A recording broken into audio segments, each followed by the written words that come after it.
Joseph took out on his trek to see to check up on his brothers. And when they still saw him coming far off, they plotted up a scheme. They were going to kill him. Now Reuben, however, he was the oldest of the brothers, and he said, "No, don't do that. Let's not have blood on our hands." So he talked them out of it. What they did then, when they sat down to eat, they decided they're just going to throw him in a cistern. Now, you see many wells here in the Philippines, but a cistern in Israel, when I was there, what they did was actually kind of clever, because they would create or build a viaduct coming off the hills. And when it rained, it just poured, kind of like it does here. And this viaduct carried the water down to these cisterns and filled them up.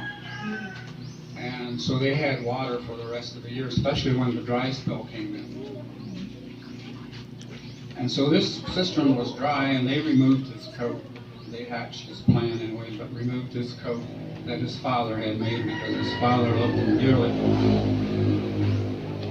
And they threw him in this cistern.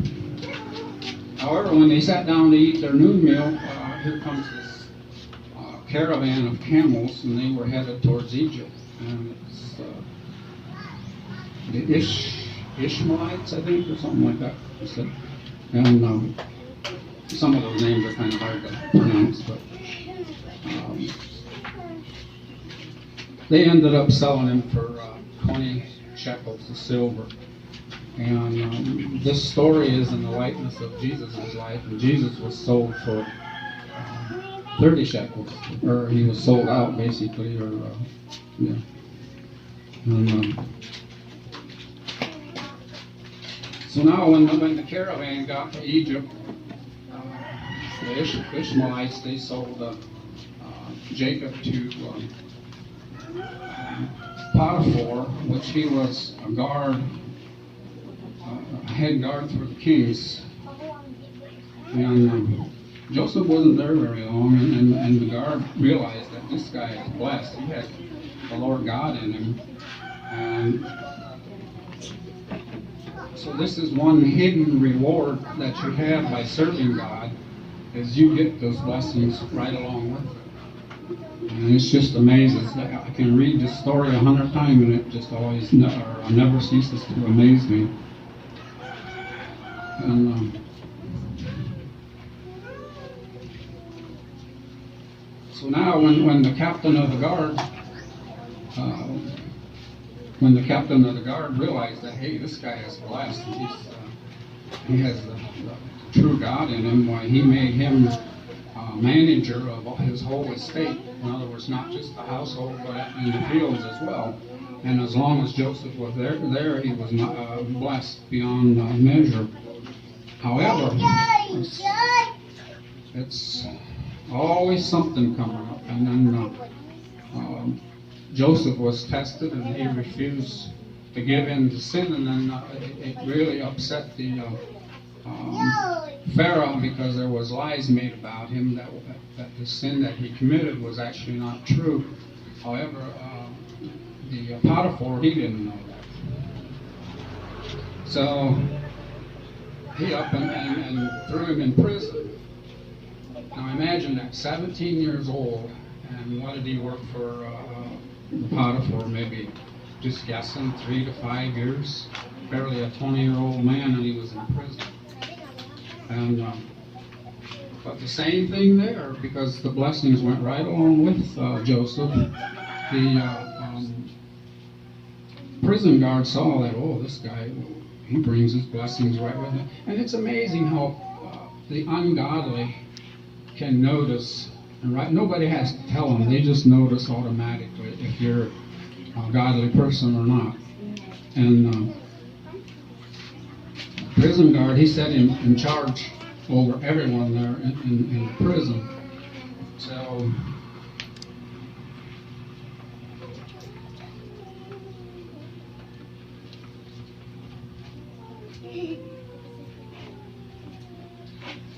in the same, or about in the same time, the king had a cupbearer and the chief baker. And these guys did something wrong. It really doesn't tell you what they did, but anyway, they upset the king, and the king threw them into prison, and they ended up in the same prison that Joseph was. Now, one morning, Joseph came to work, and he saw that, he said, "What's the matter with you guys? Your head's hanging low." And, so the first guy said, "Well, we had a dream, and we don't know what it means." And Joseph said, "Well, interpretations, they belong to God. And however, tell me your dream." So the first cupbearer, he said, "Well, I dreamed that there was a stalk that grew up.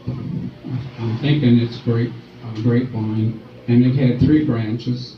And then when the grapes were ready to harvest, I squeezed it into the cup and I handed it to Pharaoh."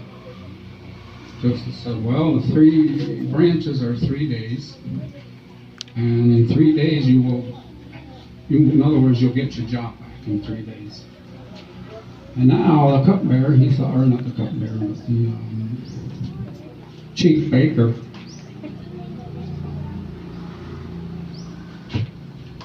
he said, "Well, that sounds pretty good. Here's what I dreamed." He said, "There were 3 baskets on my head, and the top basket had bread of about every kind. However, the birds of the air came and they were eating out of this basket." And Joseph said, "Well, the three baskets are 3 days, and the birds that were 3 days, and in 3 days the king, in other words, he will have you beheaded, and the birds of the air, they'll be eating at your flesh." And everything happened as Joseph said. In other words, his interpretations came true. Now, one thing he requested from these guys, he said, "Show me some kindness, show me mercy, because I've been illegally put in this prison. Let the king know so the king will come out and help me out here." But he didn't. And it went 2 full years. Then the king had a dream. And in his dream, he saw 7 beautiful, just magnificent cows come up out of the river. And they were eating in the pastures, eating grass, and it calls it reeds. And then the next dream he had, or following that, there were 7 ugly cows. You've never seen uglier cows. And they ate up the 7 fat cows. And you couldn't even tell they had anything to eat. So now he was perplexed. He went and he got all the magicians and all the smartest men in Egypt around there, and he said, "I had this dream and I need to know what it means because it really bothers me. I can't sleep." None of those people could tell him exactly what or could interpret the dream for him. So now the chief cupbearer says, "You know what, King, I forgot, and here's my shortcomings." There's this little Hebrew guy in prison, and he told his story of cupbearer and the chief baker, and he said everything came true that he said. So right away, the king, he sent for Joseph, and they got him out of the dungeon. Now, a dungeon is underground. Imagine being in that prison for 10 years or so, because Joseph was 17 when he left his father's land, and they carried him off to Egypt. And now the day that the day the king called for him, he was 30 years old. So there could have been a period of 8 to 10 years that he was in a dungeon, not seeing any sunlight. Imagine. How do you stay sane? And this guy, somehow, he had God inside him, and God kept blessing him, but then he had a purpose for him as well. So now the king sent for him, and they cleaned him up and shaved him and brought him before the king. And the king said, "Well, I had a dream, and someone tells me that you can interpret this for me." And he said, "No, I can't. But the good Lord, He will show you what you desire from your dream." So he told Joseph his dream, and Joseph said, well, 7 fat cows are 7 years. 7 skinny cows are also 7 years. But first, the land of Egypt will have 7 years of abundance. I mean, things will just grow. You don't even have to try barely, just speaking to plant anything, and harvest will be there. But then the 7 skinny cows are 7 bad years where feminine will be like it's never been before. And he said the second dream where the wheat came up and you had 7 good healthy grains on one stalk, and then the 7 skinny ones came up and they ate the 7 good ones. It's one and the same dream, and the reason you had the dream twice is because God has made up his mind that's what he's going to do.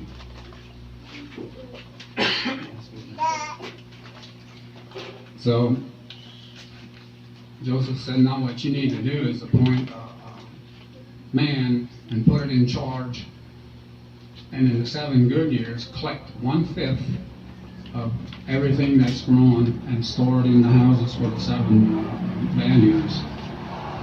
And then the king looked around to all his men there and said, well, there's no other man like you in the land, and since you've interpreted the dream, just like that, Joseph became the governor of the land. The king put on fine robes, put a gold chain around his neck, and put his ring on Joseph's finger, and he says, you are the most powerful man in the land, with the exception of me and my throne. And so Joseph did as he had said that he would. He went out and collected all the food and stuff and laid it up. Now the interesting part is, remember, Joseph had those dreams, and this was about a period of 20 years. And it says Joseph had almost completely forgotten about his family. And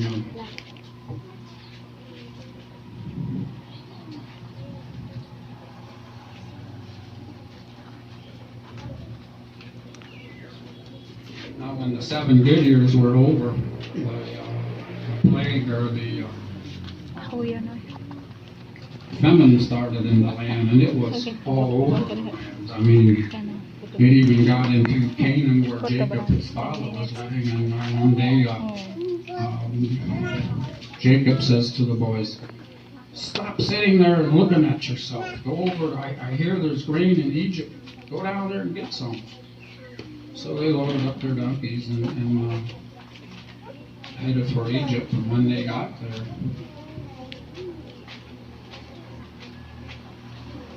Joseph recognized them right away, but they didn't recognize Joseph.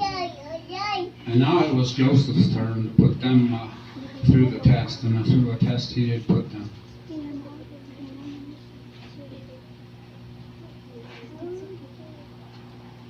Now get this. In Genesis 37. Genesis 37. The wind kept blowing my pages around. Bear with me, I'll find it here. 37:7, I believe it is. 37:7? They said, you mean we're going to bow down in front of you?